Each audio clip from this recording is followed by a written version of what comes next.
11 hours 5 minutes run టైంతో థియేటర్స్లో release అయినప్పుడే చూసా కానీ చాలా లేట్గా అందుకే ఇప్పుడు రివ్యూ ఇస్తున్న ప్రెసెంట్ ప్రైమ్ వీడియోలో ఓటీటీలో స్ట్రీమింగ్ వచ్చింది.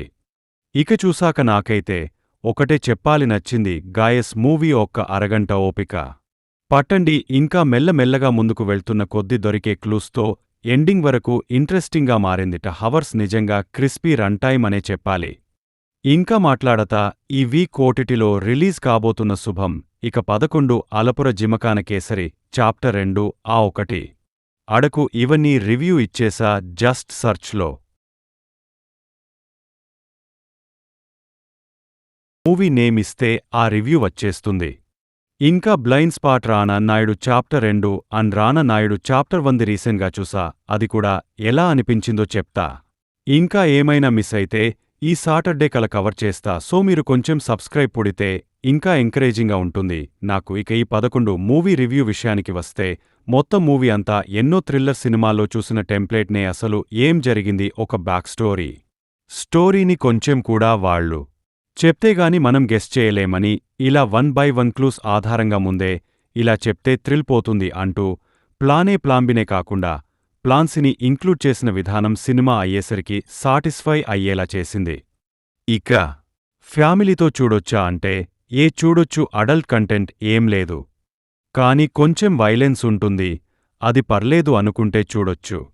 బేసిక్ స్టోరీలా నేను సింపుల్గా చెప్తా. స్పాయిర్స్ అని లేకుండా వైజాగ్లో వరస హత్యలు గుర్తు తెలియకూడదని బాడీస్ని తగలబెట్టి కాల్చేయడం, ఆ పరిస్థితుల్లో పోలీసులకు దొరకడం, అసలు ఏమైంది, ఎవరు చంపుతున్నారు, ఎందుకు చంపుతున్నారు, ఇది స్టోరీ.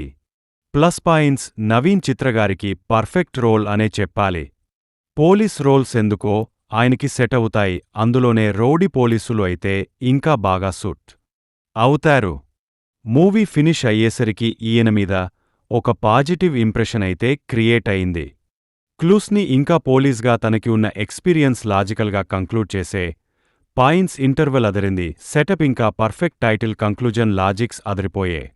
క్లైమాక్స్ ట్విస్ట్, ఎమోషనల్గా ఉన్న బ్యాక్ స్టోరీ, ఇక ఫ్లాష్ బ్యాక్ అయితే చూసి కన్విన్స్ అయిపోతాం. ఇంత దారుణం ఏంటి, మీకు అస్సలు ఎలా ఉల్లుకోవరా అని. ఆ పిల్లల యాక్టింగ్ కూడా బాగుంది. ఇక కంక్లూషన్ కూడా ప్రీ క్లైమాక్స్ అండ్ క్లైమాక్స్ భలే హ్యాండిల్ చేశారు. నిజానికి ఇలాంటి టెంప్లేట్ ఉన్న సినిమాల్లో ఫ్లాష్ బ్యాక్ ఏంటో తెలిసిపోయిన తర్వాత ఇంకేమో ఉందలే, కిల్లర్ని పట్టుకోవడమే కదా మిగిలింది అని ఉంటుంది. కానీ ఇక్కడ ఈ సినిమాలో ట్రీట్మెంట్ని చేంజ్ చేశారు. ఎంతమంది పిల్లలు భలే కలెక్ట్ చేశారు, అది ఎవరు ఏంటి అని చెప్తే ఒక మేజర్ ట్విస్ట్ని రివీల్ చేసినట్టు అయిపోతుంది. సో స్పెసిఫిక్గా ఆ వర్డ్ని యూస్ చేయట్లేదు. మ్యూజిక్ బై డిఎం గారు బాగుంది. సినిమాటోగ్రఫీ కూడా థ్రిల్లర్కి తగ్గట్టుగా ఉంది. మిగతా యాక్టర్స్ పర్ఫార్మెన్సెస్ కూడా బాగున్నాయి. మైనస్ పాయింట్స్ కొంచెం ఫస్ట్ 30 మినిట్స్ అంతా స్పెషల్గా ఏం అనిపించదండి, కానీ ఆ తర్వాతే అర్థమవుతుంది ఎందుకు అవన్నీ అంత టచ్ చేశారని.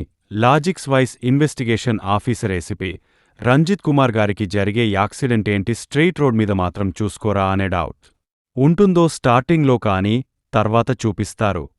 హాస్పిటల్కి తీసుకెళ్లి వదిలేశాను అంటారు, మరి సిసి కెమెరాస్ లేవా, ఈ పాయింట్ కూడా.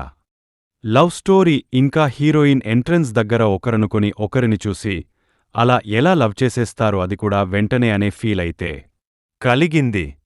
సా సిరీస్ని చూసా అంటారు డైరెక్టర్, కొంచెం కిల్లింగ్స్ విషయంలో ఆ ఫ్లేవర్ కనిపించింది గన్తో షూట్ చేసేవి. సో ఫైనల్గా సస్పెన్స్ థ్రిల్లర్కి వర్డిక్ట్ ఏంటంటే ఒక మొదటి అరగంట స్లో అనే తప్ప, అది కూడా అవసరమే, కానీ కొంచెం ఆ లవ్ ట్రాక్ సాంగ్ ఇవి ఓపి పట్టాలి. మిగతా 1.5 అవర్ కూడా థ్రిల్లర్ లవర్స్కి చాలా ఇంట్రెస్టింగ్గా ముందుకెళ్ళి సాటిస్ఫైయింగ్ కంక్లూషన్తో ఎండ్ అవుతుంది. It's satisfying suspense thriller. దీని రేటింగ్ వచ్చేసి, ఇది నా ఒపీనియన్ 3.25. మీకు గనక నా వర్క్ నచ్చినట్లయితే. రివ్యూస్ని అందరూ చూస్తున్నారు కానీ మన ఛానల్ని ఎవరూ సబ్స్క్రైబ్ చేసుకోవడం లేదు. మా ఎఫర్ట్కి మీరు ఇచ్చే సపోర్ట్ అంటే సబ్స్క్రైబ్ చేసుకోవడమే. Please do subscribe our channel for more genuine reviews.